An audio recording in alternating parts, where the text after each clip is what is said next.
Welcome. I'll call to order this public hearing on May 7th, 2024 for the Portland Public Schools local option levy tax measure.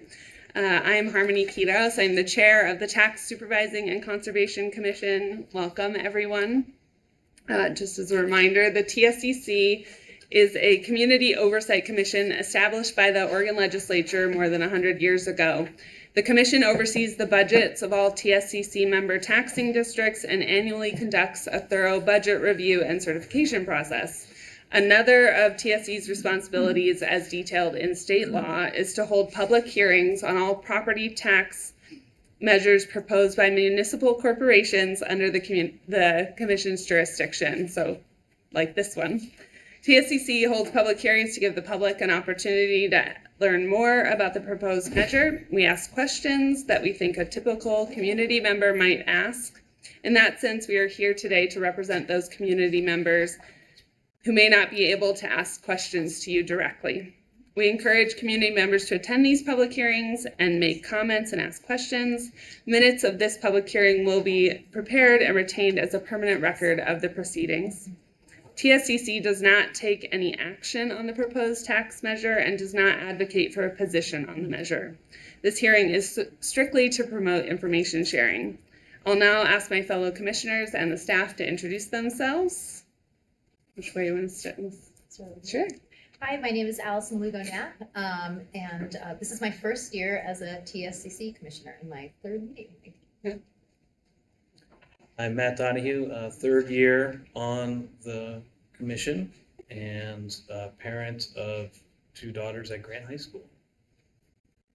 My name is Todd Burton. This is also my first year on the commission, although I'm more used to being on the staff side of the table. I have had a pretty long career in local government here in Oregon for various organizations, so familiar with local budget law and what we're doing today. I'm Allegra Wilhite. I'm executive director with TSCC. I'm Toonie Betchard, a budget analyst with TSCC. Just again, my name is Harmony Quiros. This is my 6th year with TSCC, my 3rd year as chair. I have a 1st and a 4th grader at Atkinson Elementary, and prior to my TSCC work, which is how I got here, I spent 6 years serving on the Community Budget Review Committee. I've also volunteered with the SEGC and any number of other activities. This happens when you're a parent. I'll now call on any members of the public who would like to speak. Each person is limited to 3 minutes of public comment. We'll let you know when we're nearing the end of the time. Allegra, did anyone sign up for public comment? We didn't have anyone sign up in advance. Toonie is going to check to see if there are any latecomers, or we can check in at the end of the hearing. Great. But I don't anticipate having any. Okay. I skipped over your introduction, so we'll start with that. Dr. Husk, would you go ahead and introduce yourself and any members of your team and the board that will be joining us today? Great. I'm Sandy Husk. I'm the interim superintendent for Portland Public. I'm Renard Adams. I'm the Chief of Research Assessment and Accountability. I'm Lisa Merrick. I'm our Senior Manager of Government Relations. I'm Jay Viena. I'm the Chief of Student Support Services. And we also have the rest of our cabinet in the back 2 rows. And then, Gary, do you want to do board introductions? Yeah, hi, I'm Gary Hollins. I'm the chair of the Portland School Board. Andrew Scott, board member. Patty Sullivan, board member. Eddie Long, board member. Great. And we also have Claire Hertz, who's got a long history in Oregon with finance and also in working here in Beaverton. And so she's helping us out while our interim deputy superintendent is on a wonderful trip out of the state for a month. See them. Welcome, Claire. Thank you. We'll go ahead and dive into questions, and those of you, if you're going to share, just introduce yourselves when it's your turn to speak. And Allison, you have our first question. Thanks. I also forgot to mention I have a 3rd and a 5th grader in the immersion program at Atkinson Elementary. So first question is, so a recent report to the Community Budget Review Committee shows that the levy supports 851 positions in fiscal year 22-23, yet the ballot measure estimates that the levy will support 660 positions on average going forward. Could you please share with us why that number of supported positions is expected to decrease? Thank you so much for the question, Commissioner. Positions are based on funding available, and there are two primary reasons that the number of positions funded by the levy has decreased. Our initial revenue projection for the levy that was completed in 2019 showed that the levy supported 819 positions, or 851 positions. However, the real estate market is very different than it was 4 years ago. Based on our most accurate assessed valuation and compression trends from the Multnomah County Economist, the revised estimate is approximately $11 million less than originally projected. The initial estimate was $116.9 million, and the new estimate is $106 million. Less revenue means that we can fund fewer positions. Additionally, the salaries, benefits, and cost per teacher in the district has also increased since 2019. Now the projected average teacher salary, benefits, and total compensation cost for the district is $147,345 per full-time employee. For reference, during the fiscal year 2022 to 23, there was $106.5 million collected by the local option levy, and the average teacher cost was $125,161, which enabled us to fund the 851 positions. Thank you. I have a follow-up to that. The ballot measure also indicates that the funds will be used for teachers and education support. Could you give us like a percentage breakdown of how funds will be used, like how many teachers versus education support? So PPS has not proposed a specific percentage for classroom teachers versus classroom support staff. For the first or other years of this levy renewal, these are decisions that will be made by the school board when approving the district's budget each year. However, in the PPS school board resolution number 6589, which referred the levy to the ballot, the board did commit that levy revenue shall be used to fund teaching positions at every school in the district, ensuring students have access to a well-rounded education with many equitable enrichments for elementary and middle grades, and focus electives that help prepare high school students for a career or college, including CTE programs and science, technology, engineering, and math or STEM programs. As part of the 2025 to 26 school year budget, the levy revenue could also fund the classroom support positions across the district, which would include educational assistants, reading specialists, special education certified personnel to help identify students with mental or behavioral health needs, academic issues, or other needs.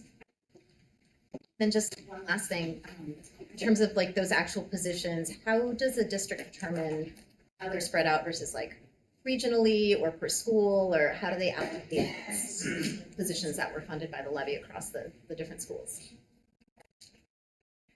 Do you know that, Bernard? I do not. Sharon here. I'm happy to answer that question. So we do it based on just kind of going across all of like the average teachers across all the whole district. So we do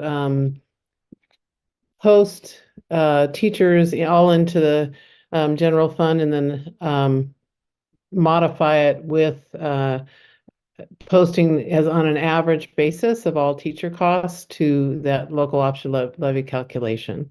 So it is something that is done each year based on actual costs, so that we are being true to not selecting one lower cost or higher cost teacher, just kind of an average across the district. Thank you. Can I just for my own clarification? So it's basically an equal distribution among all schools. It's like 1% of the FTE at a given school is funded by the local option levy funds. Yes, we do have an equity formula in staffing, but the funding for all staffing comes from both the state school fund, property taxes, local option levy. So we do have an equity component in our budget already built in the staffing formula, but how much is funded from each source of fund is more done on an average basis. Thank you. Go ahead. Great. Okay, thank you. And at least I think you just touched on this a little bit already, but the ballot measure specifically calls out having resources for students to be college or career ready. What does or will that look like in practical terms, if you could give some examples? And will there be specific metrics tied to that goal and how the funds are utilized? Sure. So this is a question for me to Okay. answer. Good afternoon again. So we do track college and career readiness, and we present those data to the board annually along with our graduation data. We don't calculate that metric until after students have graduated. And for example, for the class of 2023, 69% of that class was deemed to be college and career readiness. And so part of your question was what all goes into that? Well, first and foremost, our teachers are great facilitators of learning and help support students becoming college and career readiness through the various courses that they take. And so some of those indicators that we look for are students who successfully complete 3 or more AP courses, 3 or more IB courses, 3 or more dual credit courses. Students who successfully complete a CTE pathway are also considered college and career ready. And we also look at students who attain the seal of biliteracy and students who reach college and career readiness scores or indicators on any of those college and career readiness assessments like the SAT or the ACT or the PSAT. So there are a variety of ways that students can demonstrate their college and career readiness, and we're tracking all of those. So is that ongoing? That's something you've been doing for some period of time. It's not, or is this a new initiative relative to the new authorization of the levy? So we've been doing this since at least before I got here, and I've been here about 3 years now, 3 school years. And it was already something that the board had great interest in and wanted a report on annually when I arrived, and we've continued that. And if I could ask a question that really wasn't on my list. So is this more targeted then towards, I assume, secondary education students? High school Yes. students? We're talking about high school students. Yeah. So when you're talking about distributing resources from the operating levy, does this just become part of that equitable distribution, although the emphasis will be on those kinds of programs or that sort of instruction for the high school students? Yes. So it doesn't really affect the balance of how the resources from the levy would be distributed among all your school? No, as Ms. Hertz had explained. Okay. It's across the average teacher cost. Thank you. So I think continuing on this ballot measure specifically mentions college and career readiness, and then it also this year adds support for mental health, something that has not been included in previous local option levy language.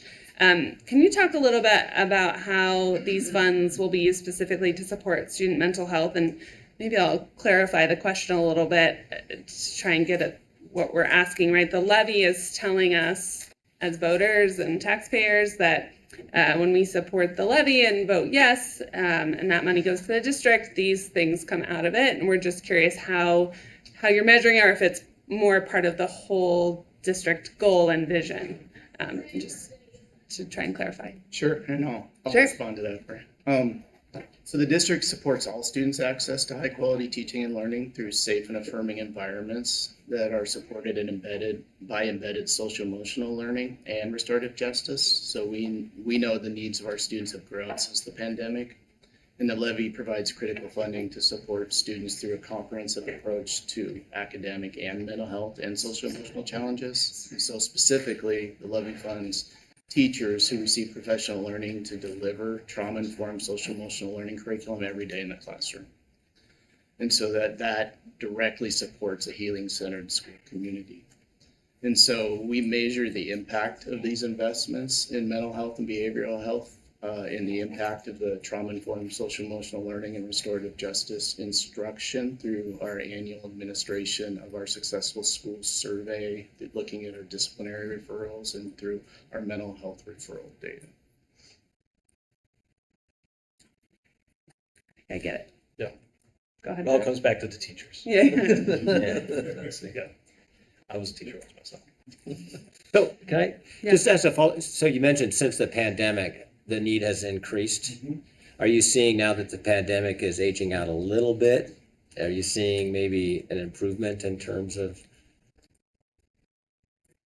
I think we continue to see that our students have significant need. In addition to that, I think our teachers are continuing to demonstrate the capacity to respond to that need because of the additional resources and training that we're investing in them to support students. Okay, great. So enrollment has decreased in recent years, which is a trend all over the country, I think. So what trends are you projecting in the years to come? If enrollment continues to decrease, is it possible that you'll need fewer teachers? And then if you need fewer teachers, how would that impact your spending of these levy funds? Sure. Teachers. Happy to answer that. Thank you for the question. The trends, of course, and projections can change, but as of now, we get our enrollment projections from the Population Resource Center at Portland State University, and they're projecting that our enrollment will continue to decline for at least the next 9 years before it flattens and then starts to slowly increase again. However, the costs of providing education continue to increase every year, year over year, and the number of positions funded by the local option levy has reduced over time. If the enrollment declines continue as projected, we may need fewer teachers, but because those average costs associated with teachers continue with their salaries and benefits continue to rise, the levy becomes even more important in order to maintain the workforce we need to support our students. One follow-up. So I guess, is there a point in your projections or stress testing that you would consider going out for a lower levy amount than just a renewal? I think that would be hard to predict right now, not knowing what's going to go on with state funding, not knowing what's going to go on with enrollments, other needs. I was tempted to put in on the question of, are we 2 years after the pandemic starting to see a change in students' mental health issues? I don't know that it's going to be that clean.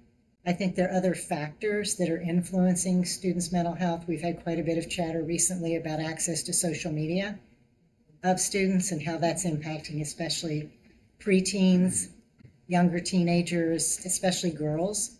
And so I think we have to keep monitoring what's going on in our community. What are the expectations for the community in terms of student results?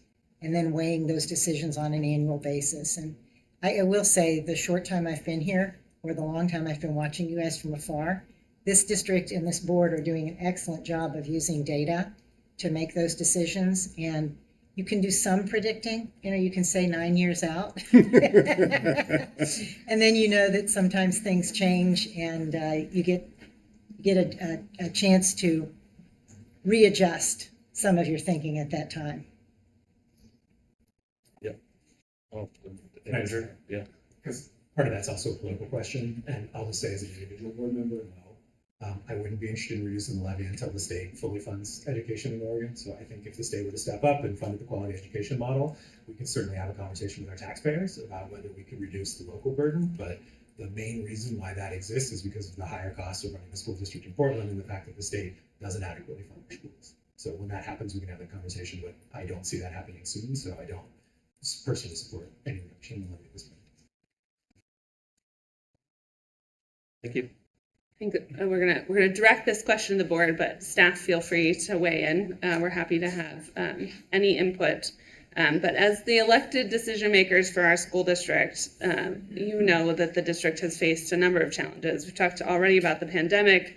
There was a significant teacher strike this year, and then add layers of students' mental health and all the things that we face as parents and community members and students face every day in the classroom. But we've seen big things in Portland as well, and we want to know what this district is doing, what you're doing, or what you think the next steps are to kind of rebuild confidence with voters that the district is heading in the right direction and that it's the right place for all of our students. Yeah, I'll pardon, I'll speak into. But I think one of the things that we've done is when starting out hiring our interim superintendent, Dr. Huss, who has been challenged with trying to rebuild, the trust with our union leaders, our staff, and the community. And I think part of that is that, we have to recognize this is not just a PPS thing, right? There's been unprecedented challenges over the last few years for all of our districts that we're in. And so with doing that and we're building trust, one, communication has been great.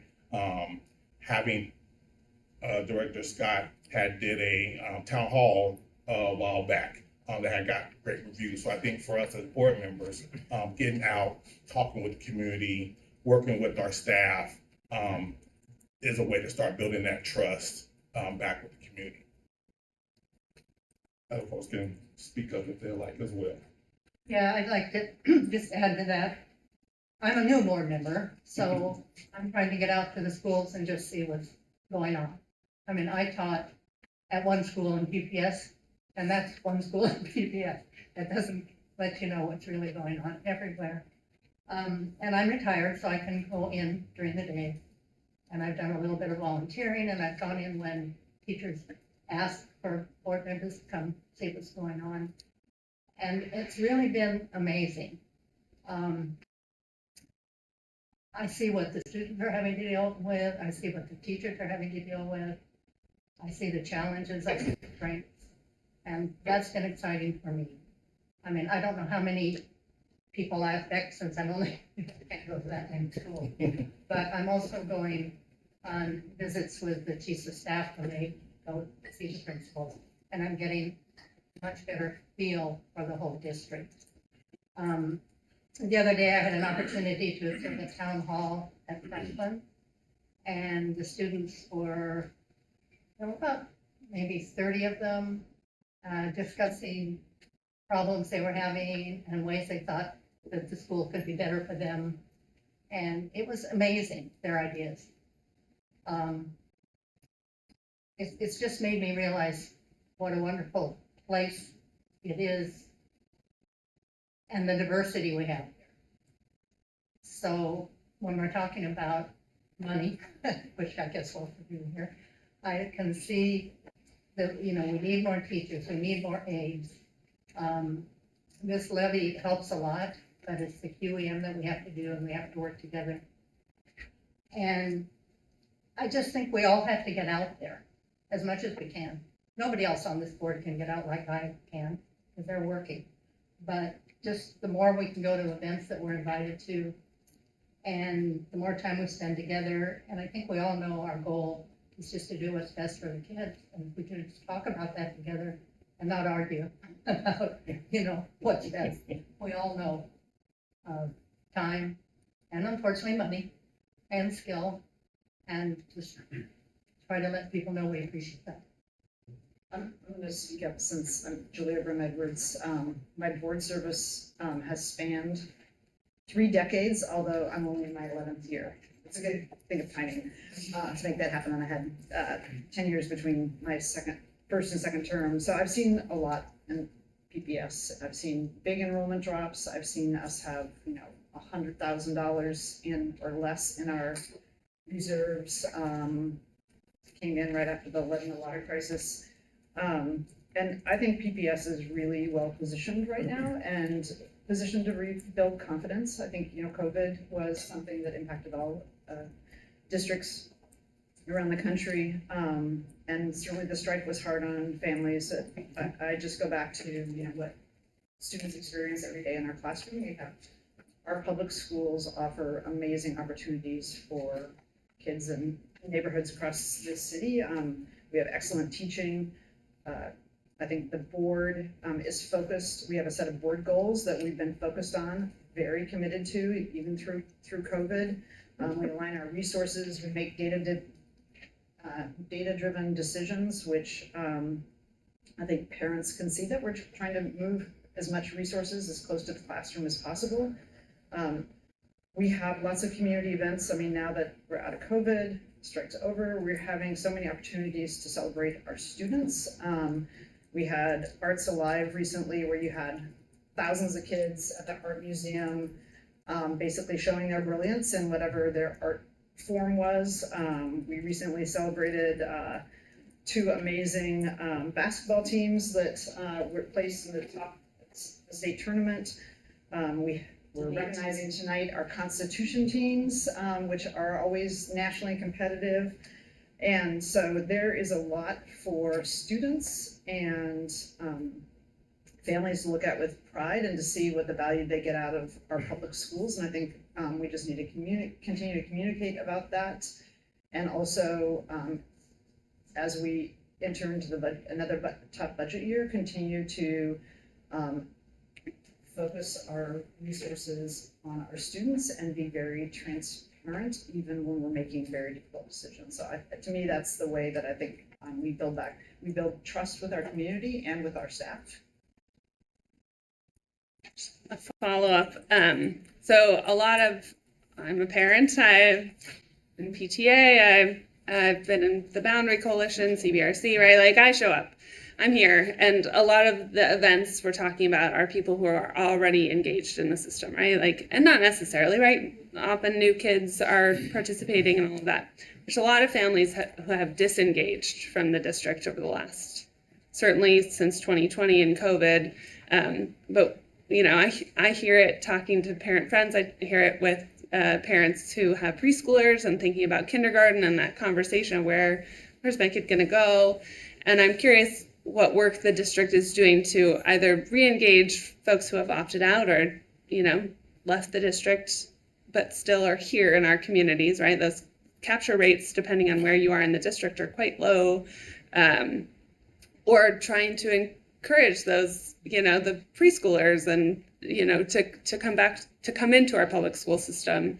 I mean, I think about it all the time, right? That we see the instability in class sizes and staffing at schools all over the district when we're 2 or 3 kids shy from 2 classes at a grade or 3 classes versus. So I'm just curious, kind of on that level, how do you re-engage folks? Well, I'll talk about it a little bit. I think that's the piece, right? We talk about the communication, right? We have to let folks know what we offer. You know, we have a robust offerings through our PPS, you know, that I don't think any other district, whether it's private or public, can offer. And so I think we have to communicate that out there. We have to make sure that folks know what we have, how we're doing, and where we're going, right?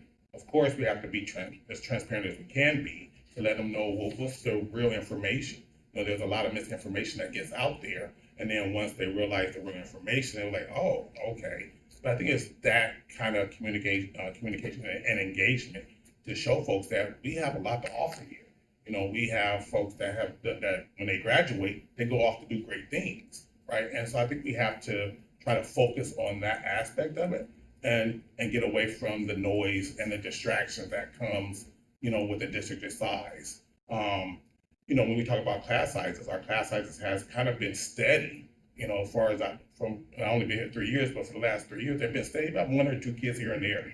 But overall, it's been steady, right? And so I think we just got to really highlight the positives that we have here at PPS, the possibilities that can happen here at PPS, and get that more to parents and get that out to the preschoolers and, you know, advocate for our preschool for all programs that can engage folks, come in more at a younger age. You know, those are some of the things that I think we need to focus on to start bringing and getting that recapture rate for folks to come back to PPS.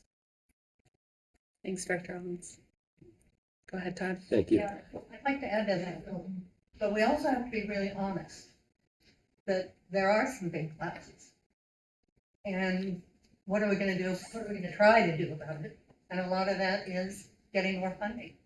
So we can't pretend it's not there. There are problems. And so that's another thing. We really have to be honest. Go ahead. Thank you. I get to ask one of the really fun questions here. Has the district done much planning around the outcome if the local option levy is not approved by the voters? And what would that look like? And are there other potential sources that you could pursue? Thank you for that question, Commissioner. The current levy tax expires in June 2025. If the levy does not pass this election, the board could still choose to put the measure on the November 2024 election on the ballot. However, if the levy measure does not pass in that case, or before it's set to expire, the teaching and support positions will not be funded as proposed, and the current property tax of $1.99 per 1,000 of assessed property value will not continue. Without the levy funds, our district would be faced with a $100 million budget gap for the 2025 to 2026 school year, and we would be looking at a significant reduction in teaching staff. As we will discuss later on in this conversation, we're continuing to advocate for additional resources at the state and federal level, but we are not aware of any other funding streams at this moment that could materially replace those local option levy funds. It's obviously good that you're doing this in a year in advance of when you need the funding. Just okay. And just a reminder, that 100 million is from the school levy. There would be an additional reduction just based on the general fund expenditures and revenues not aligning. This budget problem that we're in right now is a 3-year problem, not a 1-year problem. We've talked about community confidence, and then there's the broader issues around tax burden in Multnomah County and in Oregon, certainly in the Portland area, and in Oregon in general. What's your confidence? What's your confidence that this passes and that voters are supportive of the measure? I think it's going to, I'm very confident it's going to pass. Anytime you have something that directly affects your kid, you're most likely going to vote for that, right? So I'm very confident it's going to pass. I think people understand the effects if this doesn't pass and what it has on their kids. And so I think people will pass because it directly affects their kids. We also know because it's a renewal that it greatly increases the likelihood. So there's a big distinction we found among voters the last 2 years between things that are renewals and those that are new taxes or that would be an increase. So part of our communication is we're making sure that people know that it's a renewal, that the rate stays the same. It's also important across the region because there's been this regional discussion about increases and trying to just keep it at renewal. So I think it's another reason, in addition to what Chair Holland said, why we feel comfortable but not overconfident.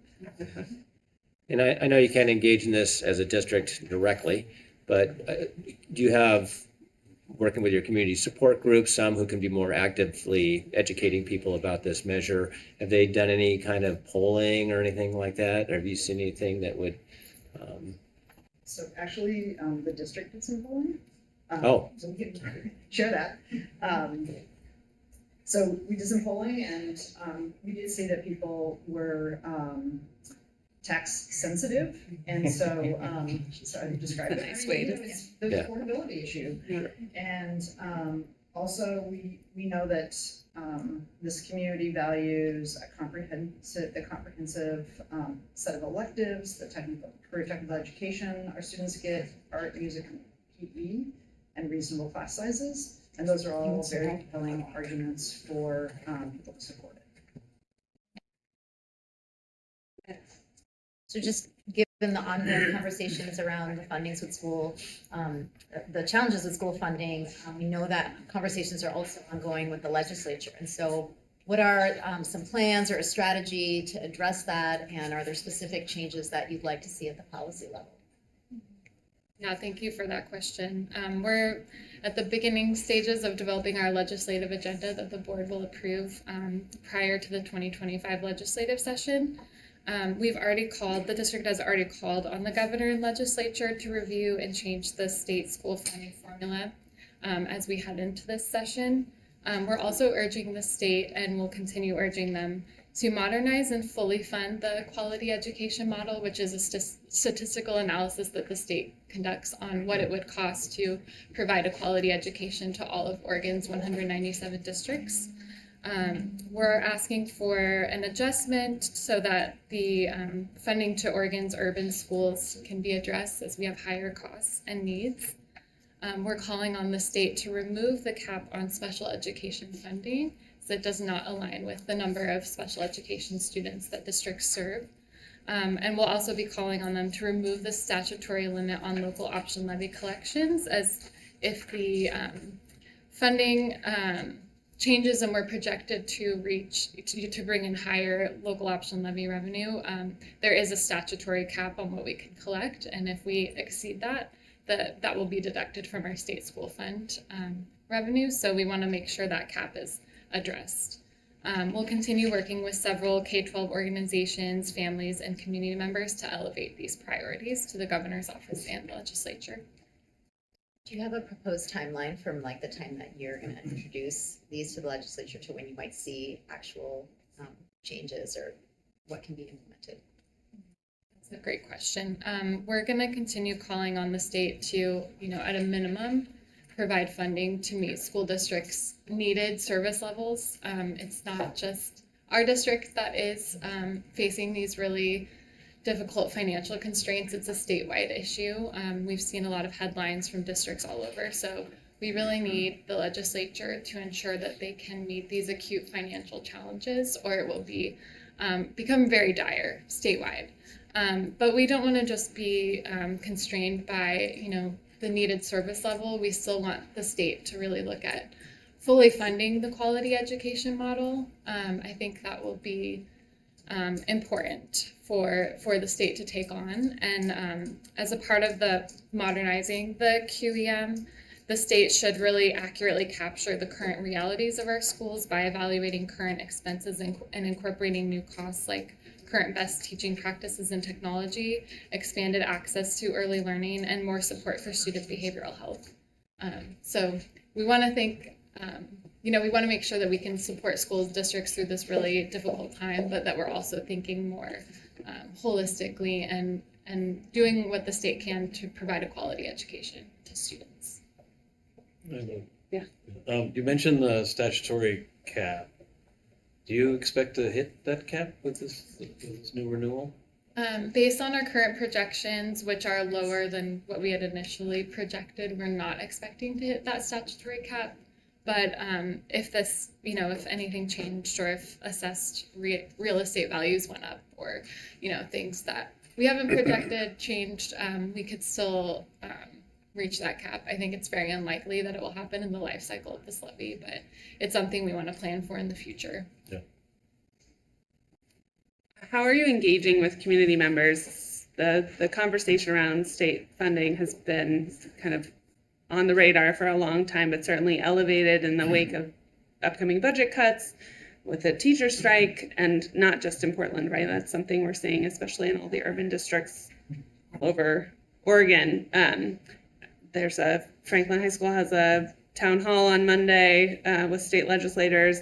I think a lot of community members don't necessarily know what to ask for except for more money, right? Like that they'll fund the QEM, I think has been a refrain, but there's more to it than that. And I'm curious how you're engaging with community members to help support these efforts, right? Because the school district going to legislators doesn't necessarily have the same impact as in the swath of our community. There are a couple of other coalitions that are being built around other agencies that have grassroots approaches with parent groups across the state. I could mention Stand for Children. I'm sure there are many others.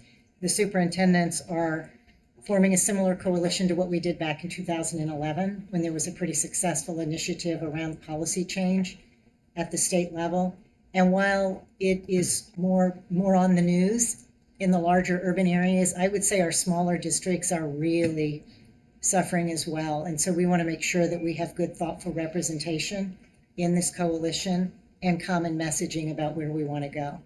I think what's going to be hard, and I think Lisa and somebody else was telling me this recently, we almost have to do a whole new education of how many legislators have been elected new. And so a lot of the terms that we talk about when it comes to education funding, we may have to do more stair stepping in terms of background work with them, in addition to some of the passion we typically bring to the table when we're advocating. The other thing I would say is, for example, the Portland Association of Teachers is very engaged with the finance groups as well.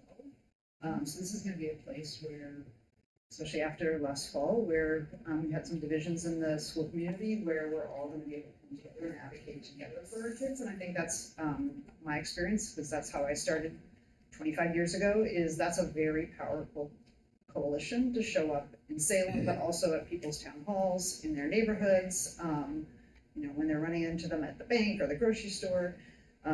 So I feel, just talking to especially young parents who are just entering the system, a real new energy and desire to make a difference in Salem and those conversations, and doing it again with teachers and superintendents and the rest of the school community. Thank you. The last one. I have the last one. The last local option levy renewal stated that performance auditing of school district programs would be done, and performance audits are also mentioned for this. Can you please provide an example of performance audits for the levy that were completed in the past and share some results? I'm happy to answer that question. Thank you. Our performance audits are conducted by our Portland Public Schools Office of Internal Performance Audit. And we also have external auditors for audits of the district's annual comprehensive financial reports and expenditures for federal grant funds. All of these audits and their results are available on our district's website. So the purpose of the internal performance audits in PPS address whether PPS is operating economically and efficiently and whether it is achieving desired results. The purpose of the internal performance audit function is to help improve the accountability and performance of PPS through independent auditing and reporting. While there has not been a specific performance audit of the levy, each year the Community Budget Review Committee verifies and reports to the Board of Education the projected number of teachers to be funded by the local option levy. The CBRC, as most recent report, is on available on the website, and it found that in fiscal year 22-23, all levy funds were spent as approved by voters. Thanks. So it sounds like for this new levy, there aren't levy-specific performance audits that are going to be rolled out. Is that correct? Well, the CBRC will continue to review and report on how the levy has been spent, and the board approves an annual audit plan for our performance auditors. And it's developed by the board's audit committee, and it outlines which performance audits will be conducted each year. So it is not in staff's hand, it's in external, it's in the board's hand, as well as some community members that volunteer for the audit committee. Questions? Okay, well, I just want to take a moment to thank everyone for your thoughtful responses and for engaging with us and all of our many follow-up questions. We are very happy to sit with you here this evening and talk about your levy. With that, I'll check in with Allegra to make sure nobody signed up. We didn't have anybody sign up, so unless there's anyone in the room here who would like to testify, not seeing anyone, so. No okay, comment good. today. Thank you. I do want to give the last word to the district. If you have anything else you'd like to say to voters as they start to fill out ballots for your measure. Well, we can say. Just say yes on the left. Okay, well, yeah, with the renewal. With that, I will gavel the hearing closed, and we'll see you all in about a month for your budget hearing. Thank you so much again. Thank you. It's nice to meet you guys. Yeah, nice to meet you.